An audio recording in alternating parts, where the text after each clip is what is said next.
Ay mga idol, magandang araw po sa inyong lahat. Sa mga kababayan natin dyan sa Pilipinas, sa mga OFW. Kumusta po kayo lahat mga idol? Ito nga mga idol, nanonood ako dito sa video ni Paul.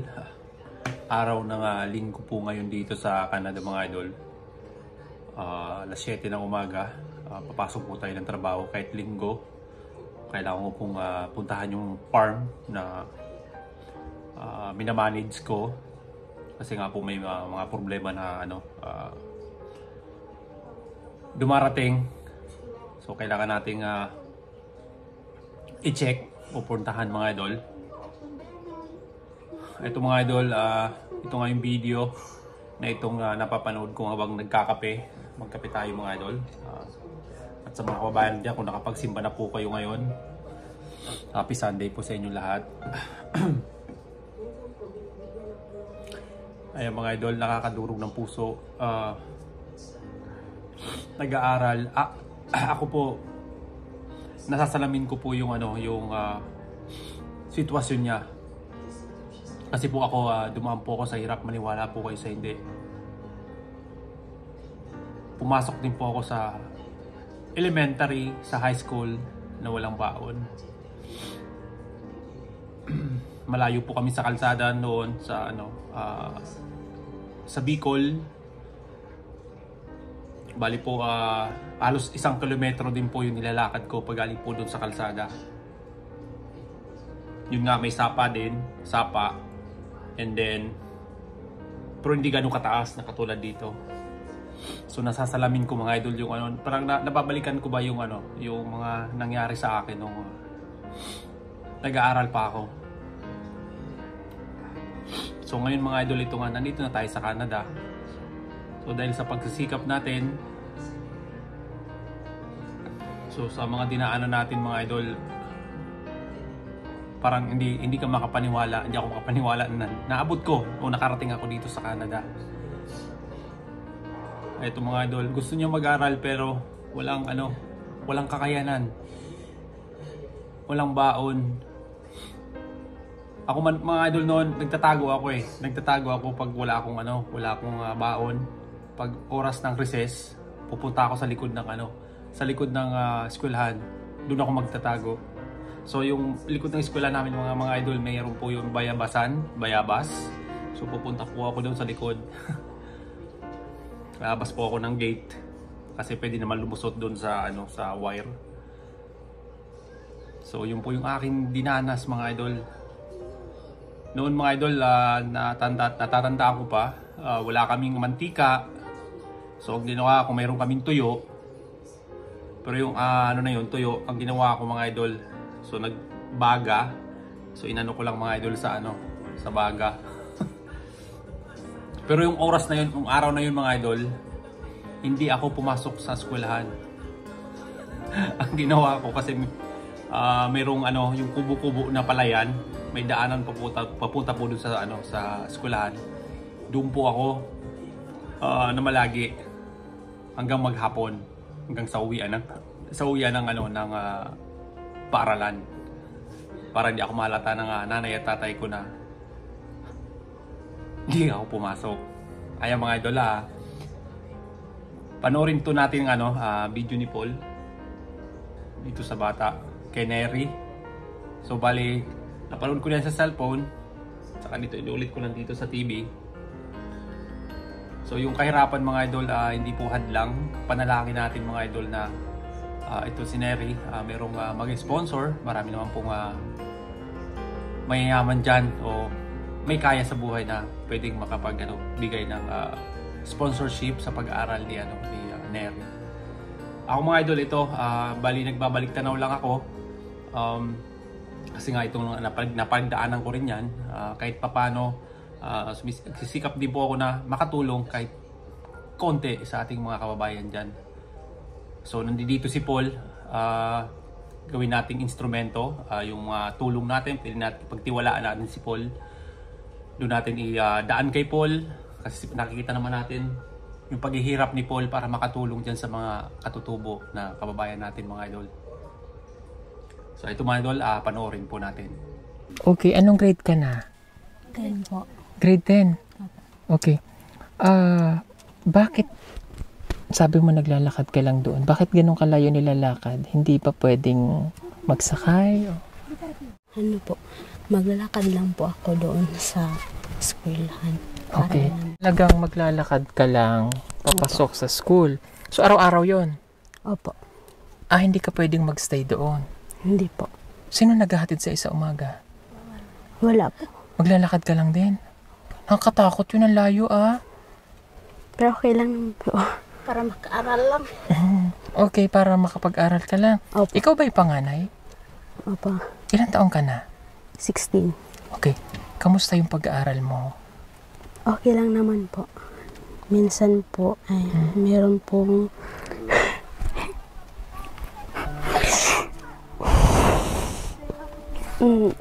sahay kay kanang may pagkaon eskwela ko nga okay balon sahay kay kamutera akong balon eskwela para lang maka-eskwela lang din ko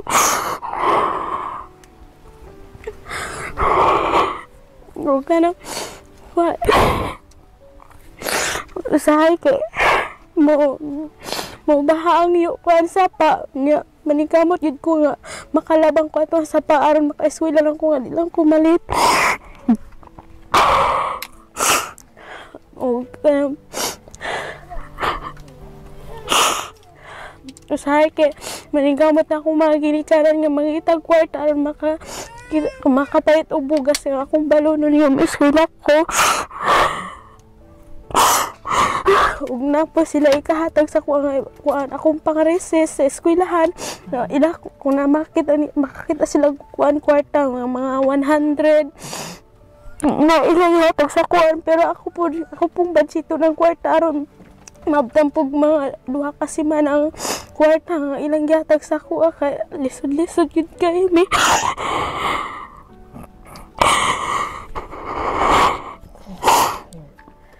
Trabaho ni tatay? mag-uma lang siya. Opo, si nanay dito lang sa bahay? Minsan mo tabang siya sa akong papa. Kay siya raman isa ni daghan kay may buhion. Murag di pud kay sa akong papa tabang na lang siya sa sa tabang siya manginadlaw na tabang lampas. No tabang og kanang mga pugas aron kuam doble ang makita. Ilan ba kayo magkakapatid? 4 po. 4. So, ikaw yung pinakapanganay na nag-aaral? Opo. Ano yung pangarap mo paglaki mo? Pangarap ko po ay maging police woman. Police woman? O bakit police? Kasi po, gusto ko pong makatulong sa aking sa kapwa na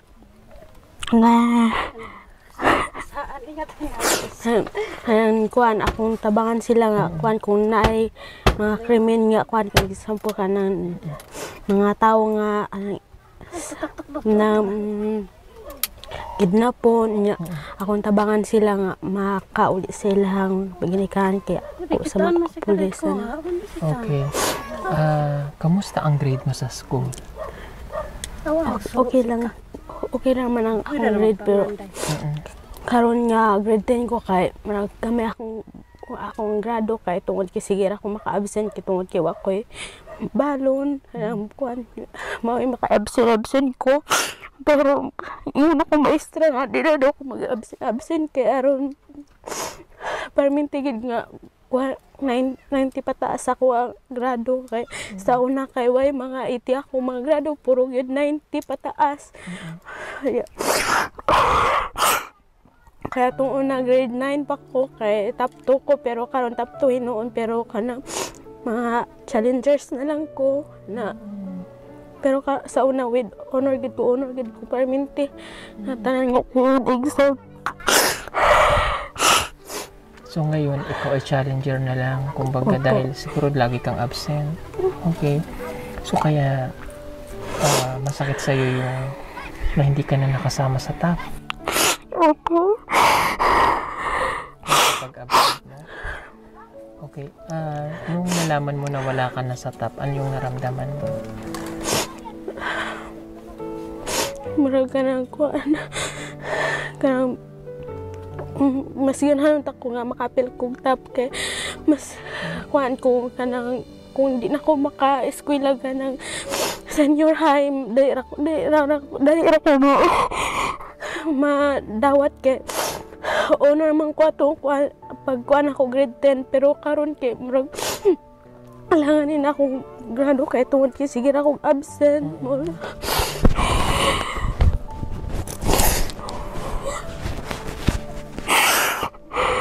Siguro kaya po siya nakakapag-absent dahil yun nga bakit hindi talaga kayang mapag-aral siya ng tuloy-tuloy? Dahil mahirap kami. Yun ang dahilan. Tumulong siya kung anong mga gagawin namin para mayroon pagkain namin. Yun ang dahilan. Pero kahit mahirap kami, mag-aral siya doon. Kahit malayo. Kahit wala siyang kanin. Mag-aral para siya doon sa mangani. Kahit malayo. Kahit umulan. Kahit siya lang isa. Walang kasama. Mag-aral siya doon. Para lang makaaral. Dahil sa mga pangarap niya. Ano yung pangarap mo para sa pamilya mo? Gusto ko sana na mabigyan sila ng magandang bahay. At hindi na sila kumakain ng mga balanghoy. Minsan talaga na may bigas kami lang pakakainan nila na sila nung pag ilang kanon lang kay kanang mga balanghoy kamutik kaya may lang siguro pa kanon kaya di lang may mapas mo na usahay kay na isa ka salmon kay mahal magid ang bugas dis amo isa ka salmon ako nang luagon niya tunga-tungaon na muna kami upat ka managsuon na sila kay wala sila pagkaon na ang uban nga pagkaon nga kanon ako muna nang malunon na kanang gusto na ko nga mahawas na gid sila sa kahirap may maningkamot ko mo eskwela kay sila akong ko impression sa akong kinabuhi.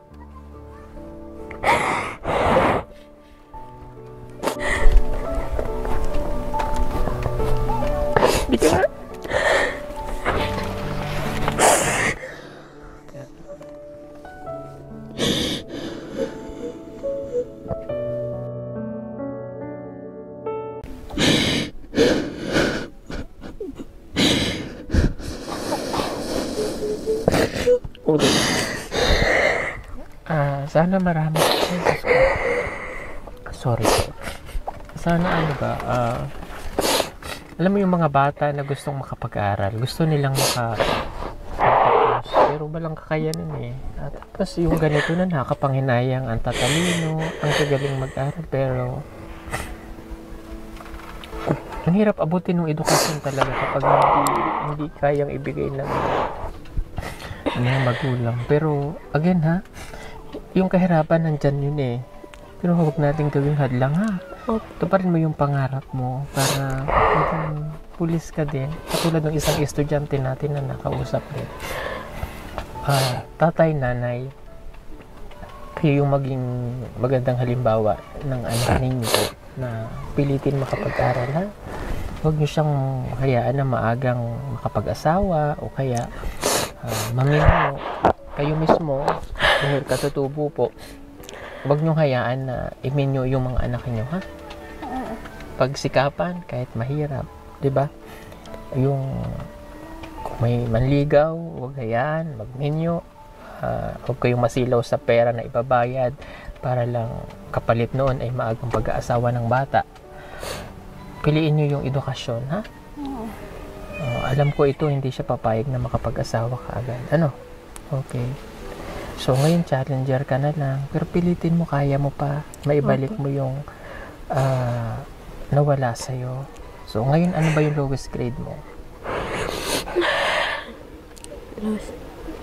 Mga 85. Not bad.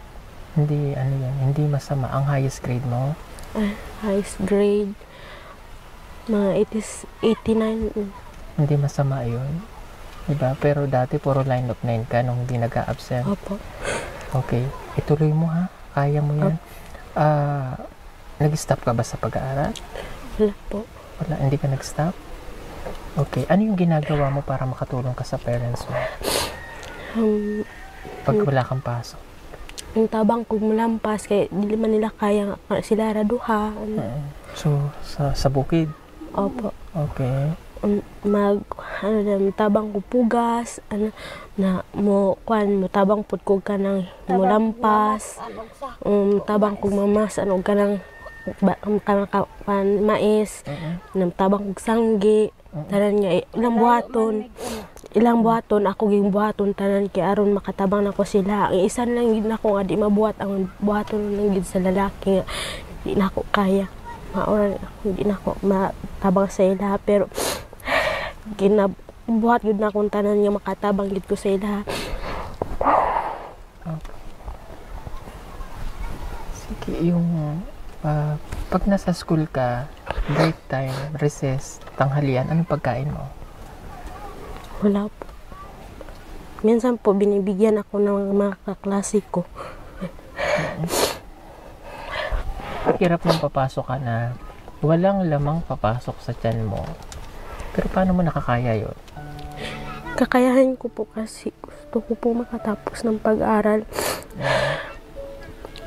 Minsan, usahay kay ka na may mga activity. Di lang ko kasabot tungod kay sakit na kay ang untian, kay gutom na ko. Pero ako yung agwantahon kasi tungod kay gusto ko makahubag pa eskwela.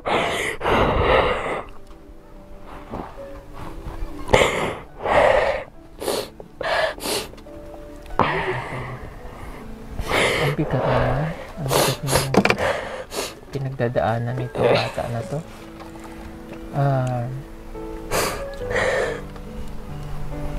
Kaya mo yan, ha? Kaya mo. Lahat ng nagsisikap, lahat ng nagtitiis, at lahat ng may pangarap matutupad. Basta samahan mo yan ng pagsisikap. Ha? Okay? Kapanghinayang yung mga ganitong estudyante na nagsisikap, maganda ang grado, pero hindi kaya pag-aralin ng... Kumbaga hindi kaya lahat gustusan ng magulang. Although nandiyan naman, pero hindi kaya. Huwag kang mawawala ng pag-asa. Ha? Ang ulit pangalan mo? Neri. Neri? Fight? Ha? Okay. Bibigyan na kita ng baon. Kasi para sa mga susunod na mga araw, may baon ka. Ha? Kompleto ba ang mga gamit mo sa school? Kompleto po kasi pinagsikapan po ng aking mga magulang na meron akong mga gamit sa paaralan. Okay. Matalino to eh.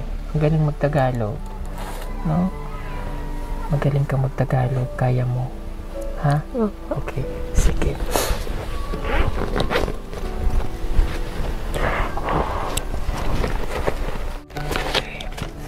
Kunin mo tong 5,000 para sa'yo, para may pambaong ka. Okay? Opo. Salamat po.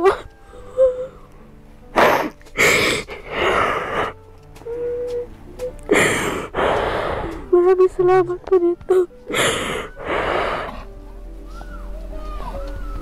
Okay. Pasensya na po kayo kung napaka-ano yung episode natin kasi talagang yung bata. Gustong-gusto niya, no, na makapag-aral. Gustong-gusto niya na makapagtapos ng pag-aaral. Kaya ha? Okay? And yung family mo support sa'yo, si nanay, si tatay, ha? Tay, suportahan natin ang bata, ha? Suportahan natin si Neri na makapagtapos ng kanyang pag-aaral.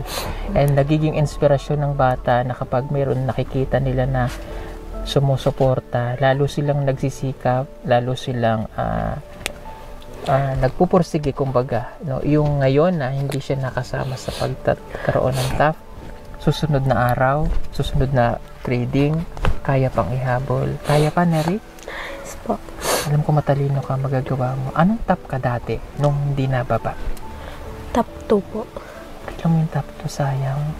Tapos kung nasuportahan lang, kaya pa niyang maging TAF 1. Kahit nasa sa bundok sila, yung aral nila talagang matatalino yung mga katulad nila ng mga katutubo, no?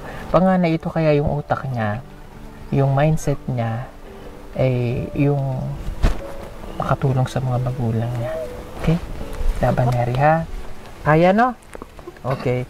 At umaasa po kami mga kababayan na matutupad niya yung pangarap niya at pangako babalikan kita, ha? Opo. Marami pong salamat. Ayun mga idol, maraming salamat po sa panonood nyo sa video ni Paul, sa video ko. Suportahan po natin ang husto si Paul. Ayun mga idol, ako sumikap din po ako mga idol. Yun nga, nakapagpadala na ako ng isang box. Sana po makapagpadala ulit ako ng panibagong box. Kasi grabe talaga mga idol. Ang daming kababayan natin na naghihirap talaga ng husto doon sa kabundukan na hindi naabot ng sino man. So nandito mga idol si Paul. Suportahan natin si Paul mga idol, Pugong Biyahero at saka kanyang buong team. Gawin po natin siyang instrumento. So nakita naman natin mga idol, nakakadurog ng puso. Kailangan talaga na ng tulong mga idol. Hindi naman natin kailangan maging mayaman para makatulong tayo sa kapwa. Yan lagi po aking sinasabi. Ayan mga idol, palike and share po na ating video para naman po yung iba is ma-inspire. Suportahan nyo rin po ang aking video. May kikitain din tayo dito sa mga video na ginagawa natin. So pangako po yun na yun po yung ating gagamitin. Siyempre din naman sapat yun. So siyempre gagastos din tayo dyan. Pero di naman po yun hadlang para di tayo makatulong sa kapwa. Maraming salamat po sa panonood nyo. Nasaan man kayo. Sa mga OFW. Ingat po kayong lahat.